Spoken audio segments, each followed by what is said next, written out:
take it you want me to answer to you, not down the camera. Yeah, please. Yeah. Okay, so I have some questions. My first question is, where does your want to be an actor stem from? Good question. The short answer will be my heart, which is a really, creative and poetical kind of answer, and maybe cheesy answer. But I suppose I wasn't. I always say this to people. I wasn't a kid who had a dream about being an actor. I wasn't a 3-year-old going, I want to be an actor, or a 7-year-old in performance school or anything like that. I didn't do anything at all. I used to muck around a lot and do lots of voices and silly characters, but I didn't realise why. It was just for me. And it just hit at some point in my life where I decided to be an actor, and decided, well, at least try and be an actor and train as an actor. I mean, now I can say more definitively now it comes from who I am. Like, now I've tuned into whatever that desire is. I can't be any other way. It's like fundamental to who I am. So like I often say to people, and I know it sounds very arty and very sort of pretentious sometimes, but it's not. I'm not an actor.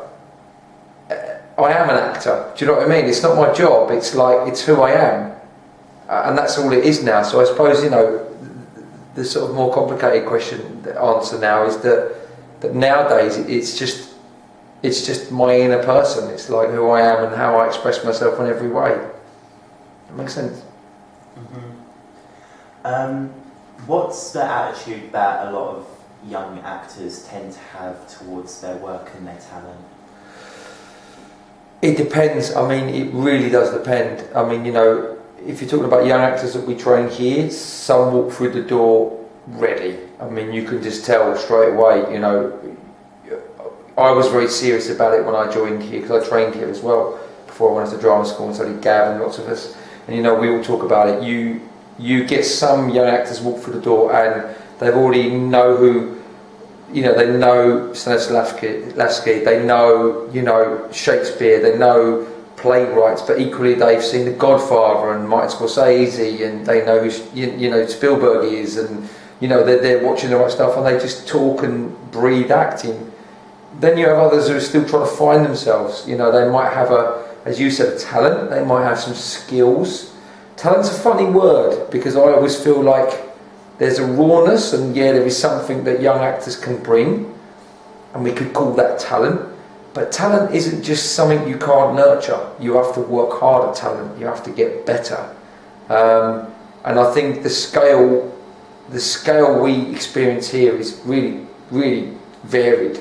You do get actors walking the door that are already, at the moment we've got our second years going off to drama school and, auditioning, and some of them are really ready to move on and really get that next step. Some are still going, I'm not sure if I want to be an actor or not, so it's interesting. I suppose going back to our first question, I can see some of them have that burning desire. They've got it in them, they are an actor. And then others are not, they're just sort of dabbling and enjoying it, which is great, and I'm all for that, and they'll get lots of skills and enjoyment out of that. But unless you're ready to go, I'm going to dedicate my life to this, and I always call it the curse, but you have to be in love with the curse. You have to love that curse.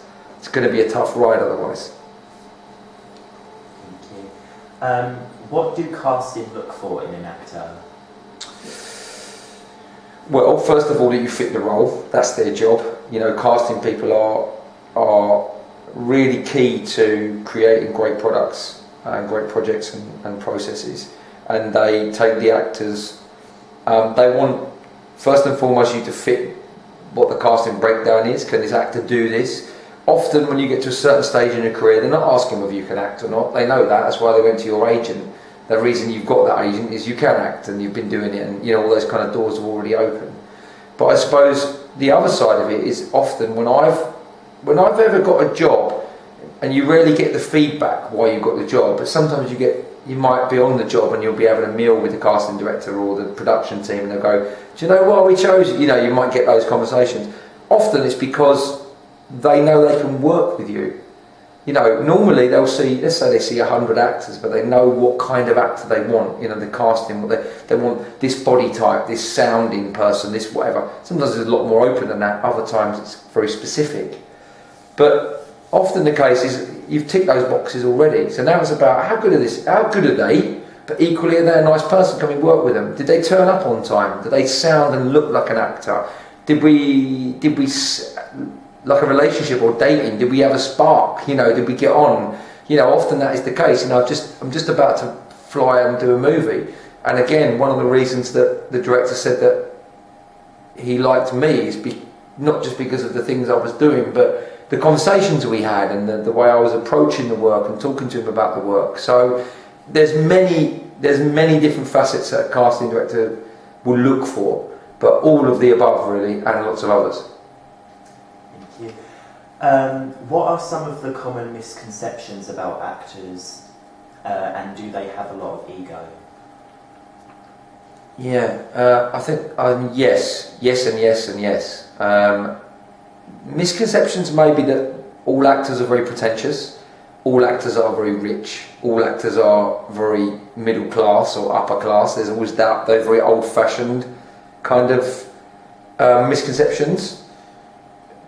I think we live in a world now where you can learn how to be an actor on YouTube, you know, but whether you can apply it is a different thing. I think ego, one of the things I teach as an acting coach is your ego must wait at the door. You have to have an ego, and I'll tell you why, because you have to go into situations where the only thing you've got in your favour is your confidence. And that comes from your ego, you being able to stand in a room and go, it's fine, I can own this room, I should be here. And equally, your ego has to drive you to say, well, I'm going to turn up to this audition when there's 1,000 people and I'm going to be the best one of them. Otherwise, you never get any work. So there has to be an ego to drive you. However, the second you're on the job, the second the work starts, your ego needs to be at the door. You know, actors bring ego and they worry about what they look like in a role, or they worry about how they sound in a role, or are they getting the best coffee, and why has that person got more lines? None of that's important. None of that. All of that gets in the way. So, you know, the answer is yes, have an ego. Yes, actors do have egos. Actors should have egos, but they should never use them, and you should never see them in the work. You know, and that's maybe a misconception as well, because actually these actors, even these big Hollywood actors, you know, of course they have egos, but the really good ones, their ego drives their profession and their career, but it doesn't drive their work. Have you ever struggled with your confidence as an actor? If so, what did you do about it? Yes. I mean, every job you get, every casting you go to, every one day you're going yes. Next day you're going, I can't do it. I can't do it. There's a funny process, really. You know, currently I'm prepping to go on this film next week, and I've had sort of 3 or 4 weeks prep, maybe 5 weeks. But the trouble is, I'm what we call a jobbing actor, which means I've got a life as well, so I don't just get paid to prep. I can't just go to my office somewhere and just focus on this film. I'm a dad, I'm a teacher, I'm a husband, I'm building a house, I'm doing all these other things as well as trying to get ready for this job. And so what happens is one day you're very confident because you're doing lots of preparation for it, and next day you're not. You know, only this morning I'm here marking, but I'm also trying to prep. And I'm running out of time, and so I start to panic, and your demons come in and your confidence goes, you go, I can't do it. And then the truth of it is, to answer the other bit of the question, is there's only one way you can attack that, and that's do the work. Spend the time, do the work, because that's where your safety net is. There's no safety net in acting. It's you exposed on a camera, that's it.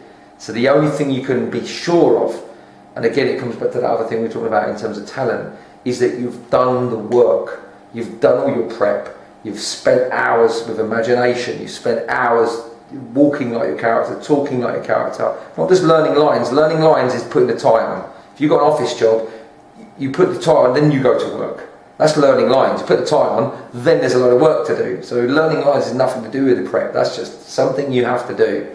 That's like breathing in and out. It's all the other stuff you have to do. And that's again what I teach my actors. If you've done the work, then you're bulletproof. then your confidence will be allowed to come through. But when you're not confident, often it's because you haven't stepped into that, you haven't stepped into that moment, that arena, if you like. But again, to contradict what I've just said, as we just discussed before we started the interview, some days you haven't got the confidence. Some days you just feel like you can't do it. And actors are plagued with demons. All of us, we're very broken people. What's your advice to young actors who are starting out? What would you tell them?